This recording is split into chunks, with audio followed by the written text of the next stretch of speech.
Hello everyone, welcome back to our YouTube channel Login Aid. Today in this video, I am going to show you how to make Chrome light mode. Light mode is a visible theme of browser that typically changes color scheme with white or light gray background.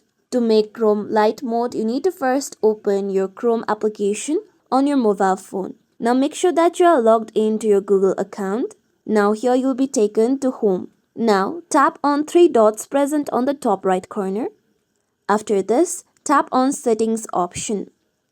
Now here, you need to scroll down, then you will be able to find Theme option. Tap on Theme.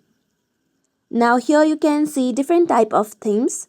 Now tap on Light option. After this, now you can see that my theme has been changed from dark to light. With this, you can go back to your Chrome and you can see that the background of your Chrome has been changed. This is how we can make Chrome light mode. This is it for tutorial everyone. Hope this tutorial was helpful to you all. If you like today's tutorial, make sure you like, share, subscribe to our YouTube channel for more tutorials like this. Thank you for watching.